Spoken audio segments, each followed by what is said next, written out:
ओम। नेत्रों को कोमलता से बंद कर लीजिए। सांसों को महसूस करते हुए 2-3 बार लंबी गहरी सांस अंदर भरें और धीमी गति से लंबी सांस अनुभव करते हुए बाहर निकालें। सांस पर ही फोकस रखें।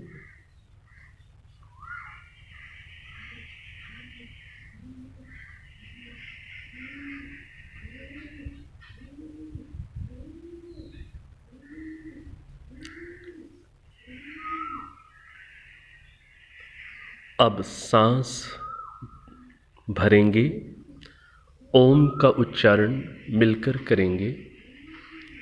तत्पश्चात मैं मंत्र का उच्चारण करूंगा। लंबी गहरी सांस भर लें।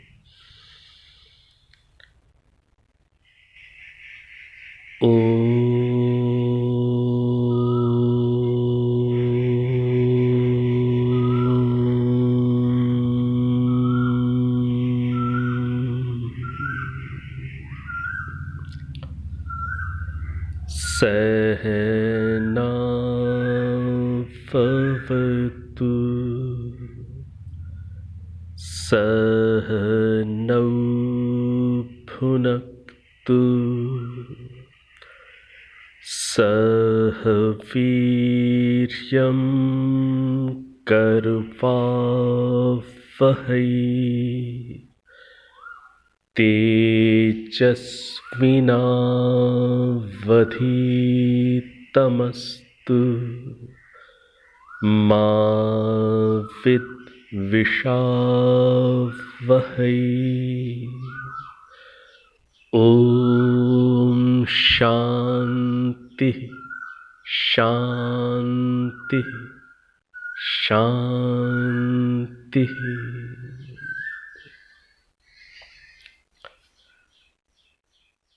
अब आप नेत्र खोल सकते हैं।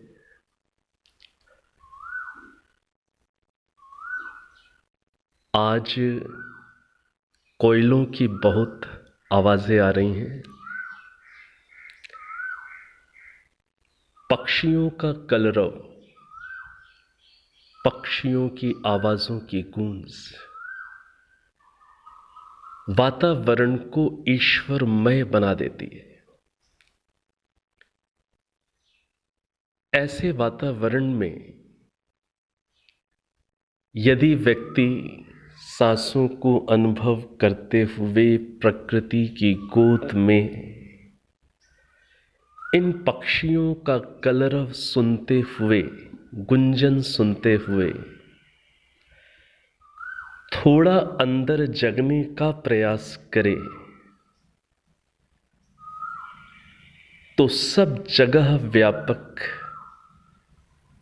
और स्वयं में व्यापक ईश्वर की सत्ता के बोध से व्यक्ति भर सकता है। तो हम सबका सौभाग्य है प्रातःकालीन इस बेला के अंदर आज वेद विषय से संबंधित इस अगली कक्षा का हम लोग प्रारंभ कर रहे हैं। कल की कक्षा में हम लोगों ने समझने का प्रयास किया कि वेद शब्द का अर्थ होता है शुद्ध ज्ञान, यथार्थ ज्ञान। और शुद्ध यथार्थ ज्ञान जो ईश्वर के द्वारा दिया जाता है। जिस प्रकार से जब हम बाजार से कोई इलेक्ट्रॉनिक प्रोडक्ट खरीद कर लाते हैं तो उसको ठीक प्रकार से कैसे यूज़ करना है उसके लिए हमें मैनुअल या गाइडलाइंस हमें साथ में मिलती हैं।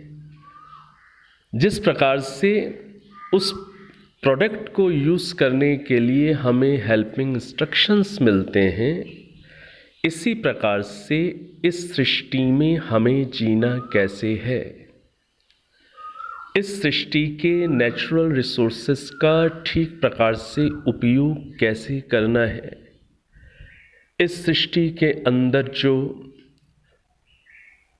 फिजिकल साइंसेस हैं, जो प्राकृतिक विज्ञान के नियम काम कर रहे हैं, उनको भली भांति समझकर हमें जीवन में सुखपूर्वक कैसे रहना है, स्वयं को कैसे जानना है, ईश्वर को कैसे अनुभव करना है। तो सृष्टि के प्रारंभ में परमात्मा हमें जो शुद्ध ज्ञान, यथार्थ ज्ञान, जीवन जीने की पद्धति, शैली से संबंधित देते हैं, वह शुद्ध ज्ञान क्या कहलाता है? वेद कहलाता है। कल हमने फिर आगे प्रश्न को उपस्थित करते हुए हम लोगों ने विश्लेषण करने का प्रयास किया। इतने सारे धर्म ग्रंथ हैं, अपनी अपनी आस्थाओं के आधार पर, मान्यताओं के आधार पर व्यक्तियों की अलग अलग धर्म ग्रंथों पर श्रद्धा है और वो अपनी आस्था और श्रद्धा के अनुरूप उन्हीं धर्म ग्रंथों को ईश्वरीय मानते हैं, ईश्वर की वाणी मानते हैं। तो कल हम लोगों ने एक तार्किक विश्लेषण के माध्यम से कुछ टेस्टिंग पैरामीटर्स को पहले हम लोगों ने समझने का प्रयास किया। उन कसौटियों को, कुछ कसौटियों को निर्धारित किया कि जिन कसौटियों के आधार पर हम फिर चेक कर पाएं कि कौन सा ग्रंथ या कौन से ग्रंथ का ज्ञान ईश्वरीय है अथवा नहीं है। तो जो सबसे पहली कसौटी हम लोगों ने डिस्कस किए थे, निर्धारित की थी, वो सबसे महत्वपूर्ण है। वो कसौटी क्या थी? कि ईश्वर अपना ज्ञान मनुष्य मात्र के हित के लिए देंगे, मनुष्य मात्र के हित के लिए। ईश्वर ने मनुष्यों को बनाया, ईश्वर ने हिंदू, मुस्लिम, सिख, ईसाई, बौद्ध, जैन, पारसी, यहूदी आदि, ये सब ईश्वर ने विभाग नहीं बनाए। इन विभागों को तो हम मनुष्यों ने ही आपस में एक दूसरे के बीच में पैदा कर लिया। ईश्वर ने ये धरती बनाई, ईश्वर ने भारत, पाकिस्तान, चाइना या अन्य, अमेरिका, जापान, इस तरीके से उन्होंने इस भूमि को देशों में विभाजित नहीं किया। ये ईश्वर ने नहीं किया, ये तो हम मनुष्यों ने किया। हम मनुष्यों ने हिंदू, मुस्लिम, सिख, ईसाई के भेद उत्पन्न किए। हम मनुष्यों ने एक ही धरा को अलग अलग देशों में बांट लिया, बीच में बाउंड्री लाइंस हमने बनाई हैं, ईश्वर ने नहीं बनाई। तो जो पहली कंडीशन जो समझनी बहुत आवश्यक है, जिसको कल भी हम लोगों ने समझने का प्रयास किया, कि हम सभी ईश्वर की संतानें हैं। तो ईश्वर अपनी संतानों के कल्याण के लिए, मनुष्यों के कल्याण के लिए, और मनुष्यों की बुद्धि यदि ठीक मार्ग पर चलेगी तब वो दूसरे प्राणियों का भी कल्याण करेंगे, उनका भी हित साधेंगे। तो ईश्वर ने अपना वेद रूपी ज्ञान मनुष्य मात्र के कल्याण के लिए दिया है, मनुष्य मात्र के कल्याण के लिए, केवल हिंदुओं के लिए नहीं, मनुष्य मात्र के कल्याण के लिए। हिंदू, मुस्लिम, सिख, ईसाई का भेद ईश्वर कभी भी नहीं करते, उन्होंने कभी नहीं किया। तो हम इस पहली जो कंडीशन है, इस पर हम सब बड़ी आसानी से सहमत हैं। इस संसार को बनाने वाला रचयिता एक है, जिसने इस सुंदर ब्रह्मांड को बनाया, और जिस एक परमात्मा ने ही, एक ईश्वर ने ही हम सब प्राणियों के शरीरों की भी बहुत सुंदर प्रकार से रचना की। इस संसार का रचयिता एक है, हम सब उस एक परमात्मा की संतानें हैं। इसलिए ईश्वर जब अपना ज्ञान देंगे तो वो अपना ज्ञान इस रूप में ही देंगे कि वह ज्ञान सभी मनुष्यों के कल्याण के लिए उपलब्ध हो सके। अब यहीं पर यह प्रश्न आया था कि ईश्वर का ज्ञान मनुष्य मात्र के हित के लिए आता है, तो प्रश्न है कि वह ज्ञान कब आएगा। ईश्वर अपना ज्ञान, अपनी गाइडलाइंस कब देंगे? सृष्टि के बीच में देंगे कभी?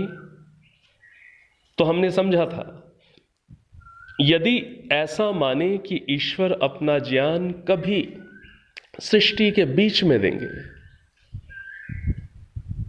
तो हमने इस बात को समझा था, फिर तो यह उस काल खंड से पूर्व आई हुई मनुष्य पीढ़ियों के साथ अन्याय हो जाएगा। यदि बीच में कभी देंगे तो उससे पूर्व जो मनुष्य पीढ़ियां आईं वो तो ज्ञान से वंचित ही रह जाएंगी। और ईश्वर तो न्यायकारी हैं, सबके हित चिंतक हैं, तो वो ऐसे कभी बीच में देंगे, यह मानना तो अतार्किक सोच हो जाएगी। तो हम लोगों ने समझा था कि ईश्वर अपना ज्ञान सृष्टि के प्रारंभ में प्रथम मनुष्य पीढ़ी में देंगे, और उस प्रथम मनुष्य पीढ़ी में ज्ञान की प्राप्ति होने के बाद पीढ़ी दर पीढ़ी वह ज्ञान आगे से आगे प्रवाहित होता हुआ मनुष्य मात्र के लिए उपलब्ध होता रहेगा। तो इस बात को हमने अच्छे से समझा है, फिर से दोहराई है मैंने बात, कि ईश्वर मनुष्य मात्र के हित के लिए देंगे, और वो मनुष्य मात्र के हित के लिए कब देंगे? सृष्टि के प्रारंभ में प्रथम मनुष्य पीढ़ी में देंगे। प्रथम मनुष्य पीढ़ी में उनका ज्ञान आएगा, तो हम कैसे पहचाने कि यह वाला ज्ञान, इस ग्रंथ का ज्ञान प्रथम मनुष्य की पीढ़ी में आया है? कैसे पहचाने? उसके लिए हमें दो सपोर्टिव कंडीशंस को हमें समझना पड़ेगा, और वो हमने कल समझी थी कि जो प्रथम मनुष्य पीढ़ी में ज्ञान आएगा, उस ज्ञान में ह्यूमन हिस्ट्री नहीं होगी, मनुष्यों का इतिहास नहीं होगा, क्योंकि उससे पहले तो मनुष्य पीढ़ी थी ही नहीं। प्रथम मनुष्य पीढ़ी को ही दिया गया, तो उस ज्ञान में ह्यूमन हिस्ट्री नहीं होनी चाहिए। और कैसे सिद्ध करेंगे कि वह ज्ञान जिस भाषा में आएगा वह भाषा सबसे प्राचीनतम सिद्ध होगी, अन्य भाषाओं की भी मातृभाषा सिद्ध होगी। इस रूप में इन कंडीशंस को, कसौटियों को समझते हुए हमने कल और भी कसौटियों को समझने का प्रयास किया था। आशा है उनके नोट्स आपने जरूर बना लिए होंगे, और मेरा हमेशा ये ऐसी मेरी भावना रहती है कि आप केवल श्रोता न बने रहें। इसलिए मैं, आप लोग जानते हैं कि मैं अधिक रिकॉर्डिंग्स और फिर उनको सर्कुलेट कराने में मैं थोड़ा सा हिचकता हूँ कि कहीं व्यक्ति का निर्माण ना बाधित हो जाए। गुरुकुल की परंपरा, वैदिक परंपराएं किस प्रकार की होती हैं, सुनना सुनाना, पढ़ना पढ़ाना। जब तक व्यक्ति दूसरे को सुनाने वाला नहीं बनता, पढ़ाने वाला नहीं बनता, सिखाने वाला नहीं बनता, कितना ही व्यक्ति पढ़ ले, कितने ही शास्त्रों का अध्ययन कर ले, गुरुमुख से कर ले, कितना ही गुरुकुलों में रह करके क्यों ना 10 साल 15-15 साल तक वो पढ़ता ही चला जाए, लेकिन जब तक वो पढ़ाएगा नहीं, जब तक वो स्वयं सिखाएगा नहीं, दूसरों को सुनाएगा नहीं, तब तक उसके अंदर एक अध्यापक बनने की योग्यता आ ही नहीं सकती। तो मेरा निवेदन कि ऐसा जरूर प्रयास करते रहिएगा कि आप इन बातों को, सरल सरल बातें हैं, इन बातों को सुनते हुए जरूर इतने अच्छे से हृदयंगम करने का प्रयास करें, इतनी बार बार इन बातों को दिमाग में आप थोड़ा सा घुमाएं, उसको दोहराएं, जिससे आप भी अपने शब्दों में, अपनी भाषा में, अपने लहजे में आप दूसरे को भी आप सुनाने वाले बन सकें। इन रिकॉर्डिंग्स के माध्यम से कहीं ऐसा ना हो कि सुनने वाले लोग तो बहुत पैदा हो जाएं, उससे काम नहीं होगा, मात्र श्रोताओं से काम नहीं होगा। सुनाने में समर्थ आपको बनना है, आपको समझाने में समर्थ बनना है। तो इसलिए ये जो विषय हैं, वेद का विषय हम लोगों ने प्रारंभ किया है, ईश्वर की वाणी है। इस ईश्वर की वाणी का प्रचार प्रसार करना सबका परम धर्म है, सबका परम कर्तव्य है। तो ये कर्तव्य आपको भी निभाना है कि आपको भी सुनाने वाला बनना है, समझाने वाला बनना है। रिकॉर्डिंग्स को आप निश्चित रूप से दूसरों तक पहुंचाएंगे, पहुंचा सकते हैं, अच्छी बात है, लेकिन इतने से संतुष्ट मत रहिएगा जब तक आप खुद नहीं सिखाने वाले बनेंगे। आप जब तक खुद टीच नहीं करेंगे तब तक मुझे संतोष नहीं होगा। तो मेरा ज़रूर थोड़ा स्मरण करके ज़रूर थोड़ा सा तैयारी करिएगा। इन्हीं लॉजिक्स को, तर्कों को कभी अपने बच्चों से डिस्कस करिएगा, आस पड़ोस से डिस्कस करिएगा, बातचीत करिएगा। धीरे धीरे अपने अनुकूलता अनुसार छोटे से ग्रुप में काम करिएगा, एक आत्मविश्वास आएगा। फिर कभी स्कूल में जाकर कभी बच्चों से डिस्कस करिएगा। ऐसा आप करेंगे तो बहुत बड़ा उपकार होगा और आप ऋषि ऋण से उऋण होते चले जाएंगे।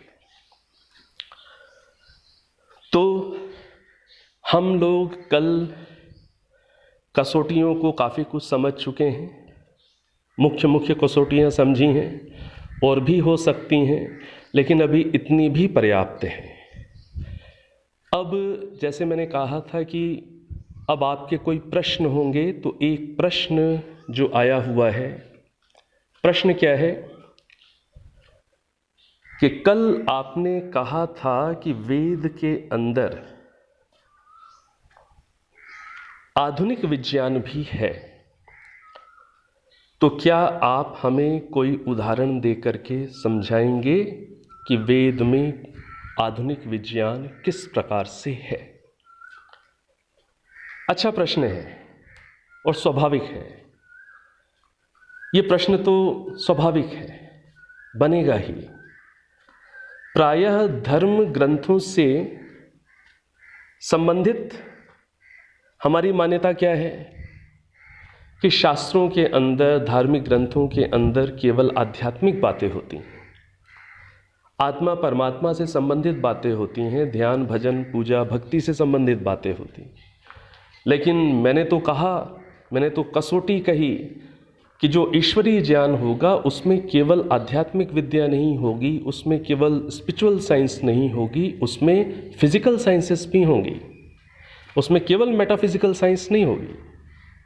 तो फिजिकल साइंसेस भी होंगी, तो उसमें फिज़िक्स भी होगी, उसमें मैथमेटिक्स भी मिलेगी, उसमें एयरक्राफ्ट डिज़ाइनिंग कैसे करनी है ये भी मिलेगा, बहुत कुछ मिलेगा। कल मैंने आपको बताया, कभी किसी एक दिन बुरा ही ये विषय ले लेंगे कि वेदों में साइंसेस किस प्रकार से हैं, लेकिन अभी तो आपको मैं एक उदाहरण के माध्यम से केवल एक ही साइंस का विषय आपके सामने थोड़ा सा प्रेरणा की दृष्टि से समझा देता हूँ।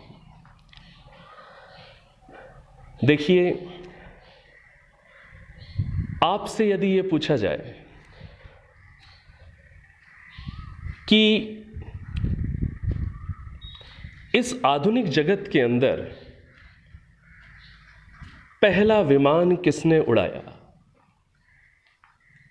मैंने एडजेक्टिव जोड़ा है आधुनिक जगत कहा है, क्योंकि रामायण सीरियल आप लोगों ने देखा हुआ है, कुछ तो हम सब इस देश के वासी जानते ही हैं पुष्पक विमान का नाम, रामायण काल का नाम। तो आप उत्तर में वो ना कह दें, इसलिए मैंने एडजेक्टिव लगा दिया, इस आधुनिक काल में प्रथम विमान उड़ाने का श्रेय, क्रेडिट किसे दिया जाता है, किसे दिया जाता है? ठीक है, आप जो कह रहे हैं ठीक आंसर दे रहे हैं। क्रेडिट किसे दिया जाता है? आपके बच्चे भी यही स्कूल में पढ़ते हैं, जीके की बुक में भी यही पढ़ने को मिलता है, नाम है राइट ब्रदर्स का। तो आज विमान को उड़ाने का, प्रथम विमान को निर्माण करके उड़ाने का क्रेडिट किसे दिया जा रहा है इस संसार में? राइट ब्रदर्स को। लेकिन क्या ये वास्तविकता है? आप में से कई लोगों ने पहले भी मुझे सुना होगा शायद इस विषय पर, मैं चेहरों से समझ पा रहा हूँ कि हाँ, आप में से कई लोग जानते हैं इस बात को कि राइट ब्रदर्स ने जो विमान उड़ाया था वो उड़ाया था 1903 में, 1903 में राइट ब्रदर्स ने विमान उड़ाया। आप में से कई लोगों ने पहले भी सुना हुआ है या जानते हैं, और कईयों के लिए बिल्कुल नई बातें हो सकती हैं आज जो मैं आपसे शेयर कर रहा हूं। राइट ब्रदर्स से लगभग 8 साल पहले 1895 में राइट ब्रदर्स ने उड़ाया विमान 1903 में, उससे 8 साल पहले मतलब 1895 में आपके अपने इस प्यारे देश भारत देश के अंदर एक वैदिक साइंटिस्ट ने, जिनका नाम पंडित शिवकर बापूजी तलपदे था। क्या नाम था? पंडित शिवकर बापूजी तलपदे। इनका जन्म मुंबई में हुआ था और इन्होंने जो शिक्षा प्राप्त की थी वो शिक्षा प्राप्त की थी जे स्कूल ऑफ आर्ट्स मुंबई में। जे स्कूल ऑफ आर्ट्स मुंबई के ये विद्यार्थी थे, वहाँ पर इन्होंने टेक्निकल शिक्षा प्राप्त की और वहीं पर उसी स्कूल में ये आगे टेक्निकल इंस्ट्रक्टर बने। इनका संपर्क एक वेदों को जानने वाले एक महाशय से हुआ, जो वहाँ पर सीनियर टीचर थे। उनके माध्यम से इन्हें एक बुक के बारे में पता चला और उस बुक का नाम क्या है? ऋग्वेदादि भाष्य भूमिका। कौन सी बुक के बारे में इन्हें पता चला? अपने सीनियर जो भी टीचर थे, उस किताब का नाम क्या है? ऋग्वेदादि भाष्य भूमिका। और इस पुस्तक के लेखक कौन हैं? गेस करिए। ठीक कह रहे हैं आप, इस पुस्तक के लेखक हैं महर्षि दयानंद सरस्वती जी, जिन्होंने आर्य समाज की स्थापना की। तो जब इन्हें ये टेक्निकल माइंड के थे, और जो टेक्निकल व्यक्ति होता है वो निश्चित रूप से कुछ न कुछ टेक्निकली कुछ न कुछ करने की कोशिश करता रहता है। जब इन्हें पता चला कि महर्षि दयानंद सरस्वती जी की पुस्तक ऋग्वेद आदि भाष्य भूमिका में उन्होंने वेदों में कहाँ कहाँ साइंसेस हैं, फिजिकल साइंसेस हैं, इवन वेदों में कहाँ पर एयरक्राफ्ट डिजाइनिंग के मंत्र हैं, सूक्त हैं, वहाँ पर दिया हुआ है उन्होंने संकेत। जब उन्हें ये पता चला तो उन्होंने ऋग्वेद आदि भाष्य भूमिका इस पुस्तक को बड़ी गहराई से पढ़ा। इस पुस्तक के अंदर नव विमान विद्या से संबंधित एक चैप्टर है, एयरक्राफ्ट डिजाइनिंग से संबंधित एक चैप्टर महर्षि दयानंद सरस्वती जी ने दिया हुआ है, जिसके अंदर उन्होंने केवल एग्जाम्पल के लिए, वेद तो बहुत बड़े हैं, उसको हम कक्षाओं में डिस्कस करते रहेंगे कि वेदों में क्या क्या है, कितने बड़े हैं, उनका वॉल्यूम क्या है। तो उन्होंने वेदों में से केवल एग्जाम्पल के लिए कुछ मंत्रों को वहाँ पर प्रस्तुत किया उस चैप्टर के अंदर, एयरक्राफ्ट डिजाइनिंग से रिलेटेड चैप्टर में।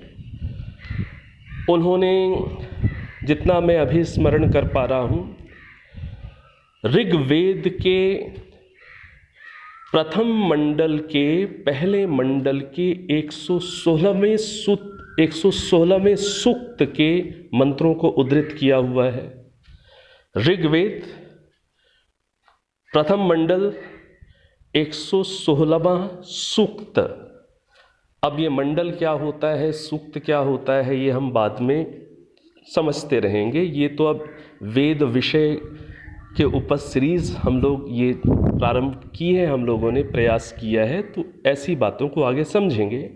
लेकिन अभी आप बस ये समझ लें कि ऋग्वेद के अंदर प्रथम मंडल के 116वें सूक्त के, जितना मुझे स्मरण आ रहा है, 4-5 मंत्रों को वहाँ उद्धृत किया हुआ है। इसी के साथ साथ ऋग्वेद के प्रथम मंडल के ही 164वें सूक्त के भी मंत्र को उद्धृत किया है, और संभवतः 46वें सूक्त के भी मंत्र को उद्धृत किया है इसी सेम मंडल के। और उनके माध्यम से वहाँ पर उन्होंने केवल एक दिग्दर्शन कराया, एक एग्जाम्पल दिया कि देखिए वेदों में कैसे एयरक्राफ्ट डिजाइनिंग के मंत्र हैं। तो पंडित शिवकर बापूजी तलपदे जी ने जब ऋग्वेद आदि भाष्य भूमिका को पढ़ा, वो बहुत प्रभावित हुए, और इतने प्रभावित हुए कि वो आर्य समाज से जुड़कर मुंबई में काकड़वाड़ी आर्य समाज के वो सदस्य बन गए। और केवल सदस्य ही नहीं बने, क्योंकि वो बहुत टेक्निकल माइंड के थे और काफ़ी उनके अंदर लर्न करने की इच्छा थी। वो एक स्कॉलर के रूप में भी डेवलप हुए स्वाध्याय के बल पर। इवन उन्होंने इस पुस्तक का, ऋग्वेद आदि भाष्य भूमिका, इस पुस्तक का उन्होंने मराठी में ट्रांसलेशन किया, खुद ट्रांसलेशन किया है इस किताब का, संपादन भी किया। और आपकी जानकारी के लिए आपको बड़ा अच्छा लगेगा सुनकर कि जो महर्षि दयानंद जी का जो एक बहुत ही फेमस ग्रंथ है सत्यार्थ प्रकाश, सत्यार्थ प्रकाश के पूर्वार्ध का, सत्यार्थ प्रकाश में 14 समुल्लास हैं। जो प्रथम 10 समुल्लास से युक्त जो है पोर्शन, उसे बोलते हैं पूर्वार्ध। अंतिम 4 के जो समुल्लास है उस पोर्शन को बोलते हैं उत्तरार्ध। तो सत्यार्थ प्रकाश के पूर्वार्ध का भी उन्होंने संपादन किया। वो आर्य समाज से जुड़ गए। उन्होंने ऋग्वेद के प्रथम मंडल के प्रथम सूक्त पर भी अपनी कमेंट्री की। अपना भाष्य किया, मतलब वो वेद के प्रति बड़े श्रद्धावान हो गए। और भी उन्होंने आर्य समाज की और भी छोटी छोटी कई पुस्तकें प्रकाशित की, लिखी भी हैं उन्होंने, पुस्तकें संपादित भी की। तो पंडित शिवकर बापूजी तलपदे जी का जुड़ाव ऋषि दयानंद जी के ग्रंथों से हुआ, वो आर्य समाज से जुड़े, और फिर उन्हें आगे पता चला कि महर्षि भारद्वाज जी का विमान शास्त्र भी उपलब्ध है। किनका? महर्षि भारद्वाज जी का विमान शास्त्र। तो उनको उस समय सौभाग्य से वो पुस्तक भी प्राप्त हो गई, और जो महर्षि भारद्वाज जी का जो विमान शास्त्र है, उस विमान शास्त्र में तो कई प्रकार के विमानों को कैसे बनाना है उसकी प्रक्रियाओं का संकेत है, बेसिक्स हैं। मैंने कल भी आपसे ये बात कही थी, शास्त्रों के अंदर बेसिक्स हैं, सूत्र रूप में फंडामेंटल बातें हैं।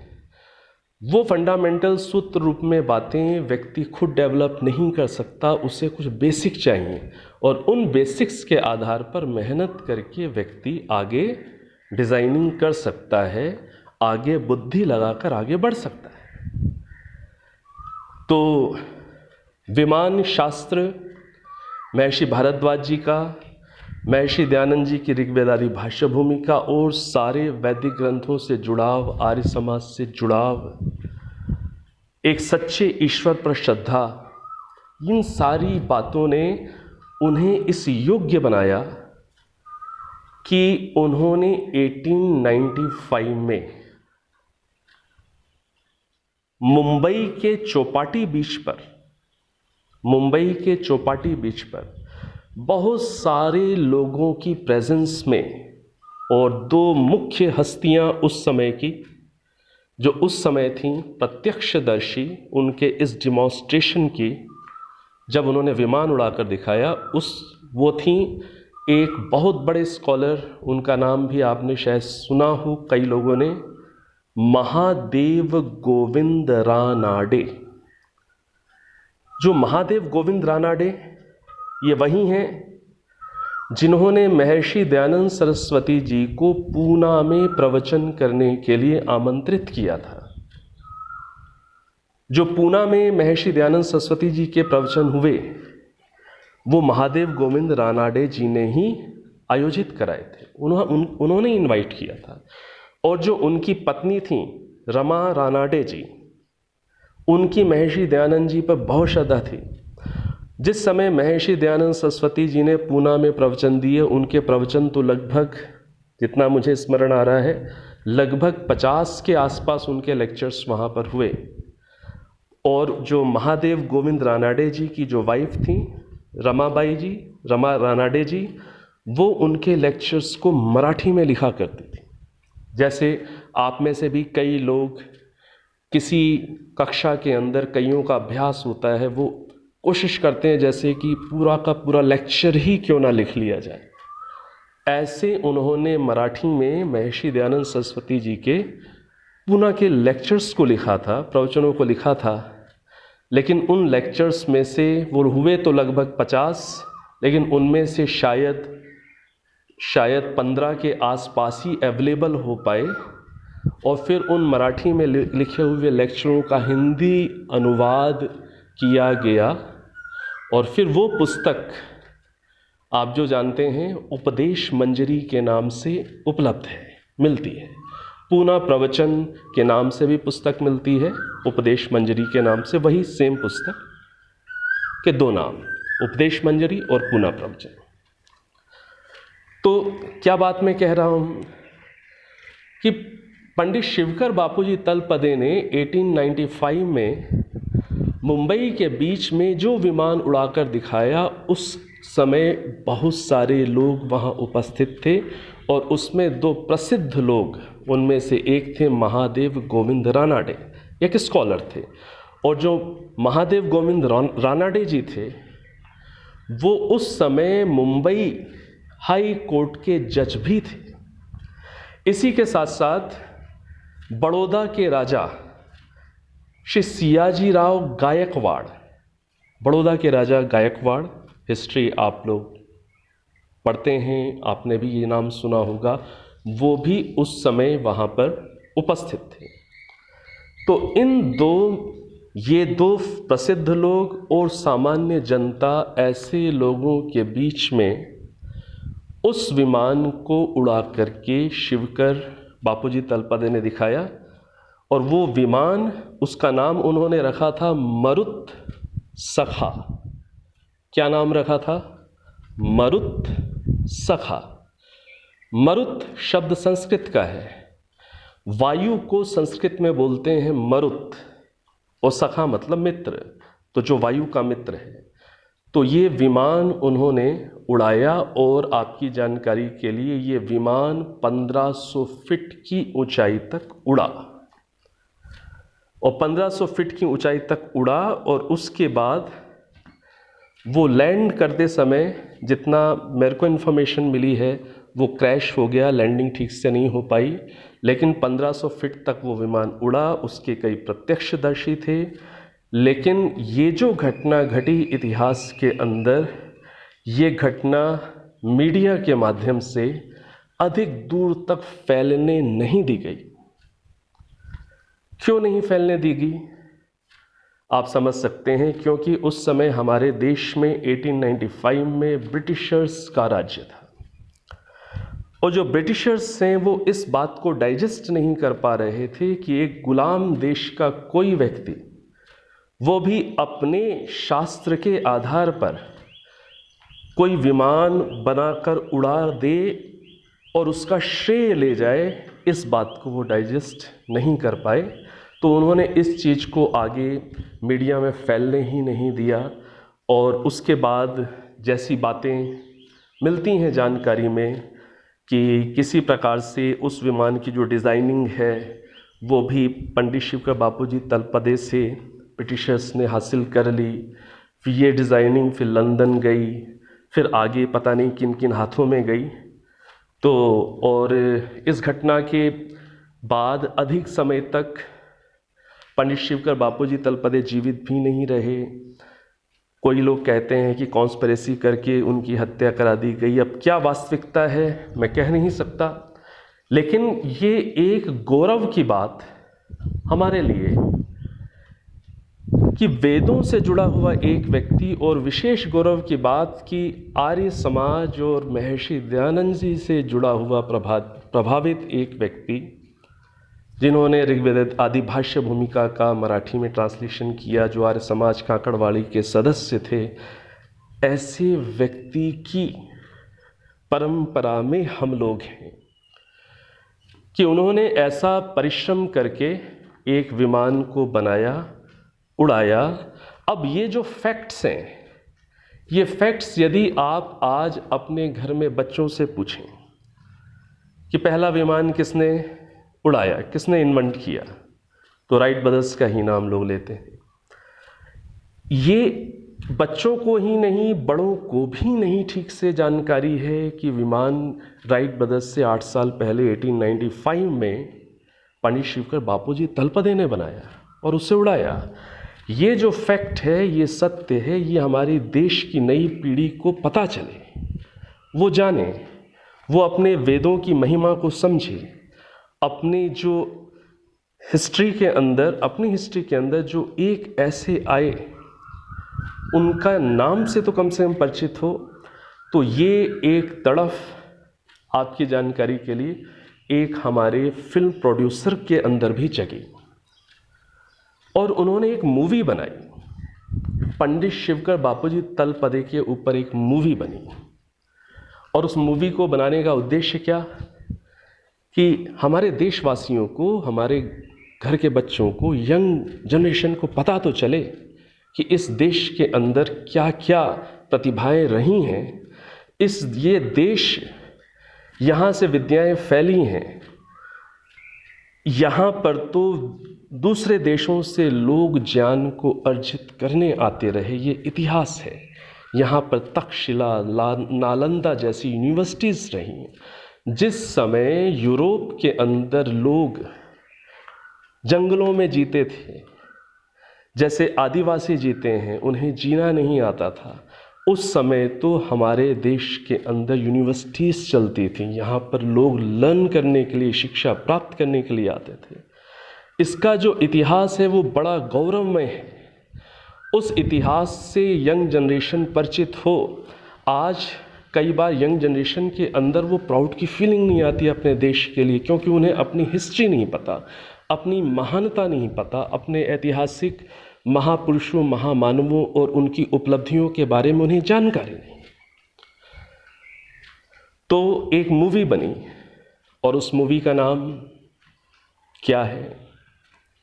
हवाई ज़ादा। ये मूवी बनी हवाई ज़ादा।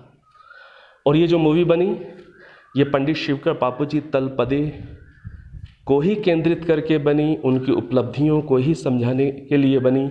हाँ, अब कोई प्रोड्यूसर मूवी बनाता है, उसमें बड़ा खर्चा होता है, तो उसमें कुछ नमक मिर्च मसाला ना मिलाए तो मूवी चलती नहीं आज के ज़माने में।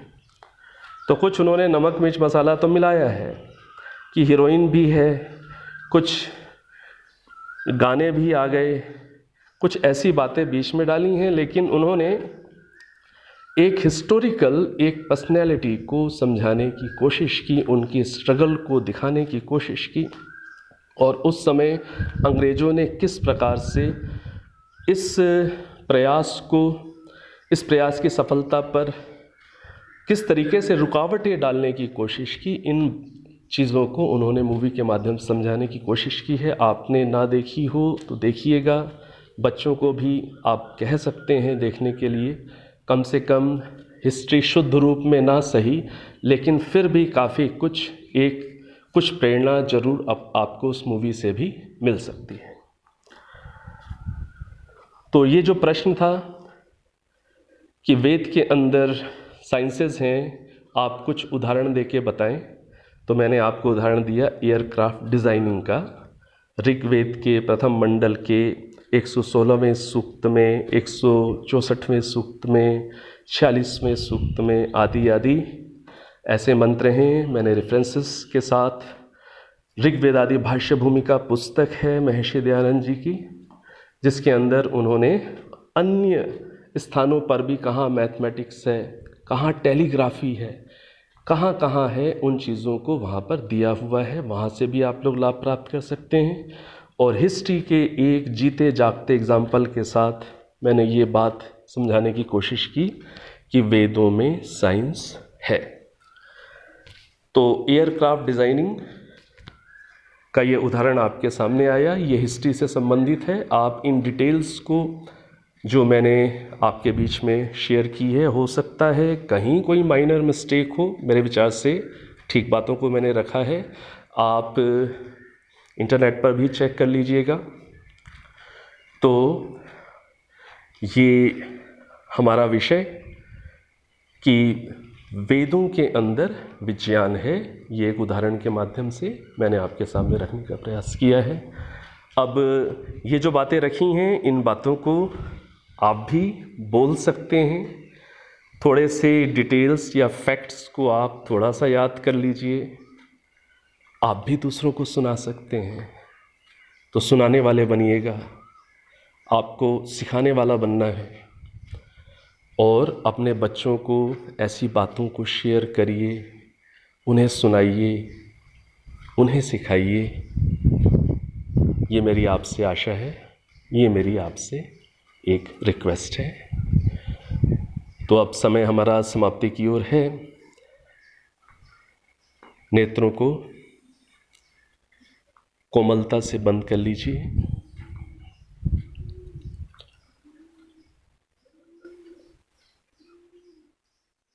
सांसों को अनुभव करिए, शांत हो जाइए, सांसों को महसूस करिए।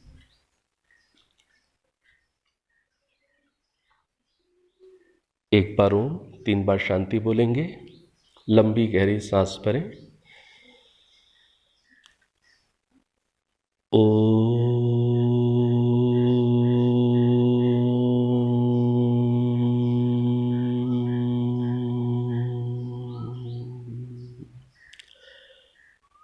शांति शांति शांति।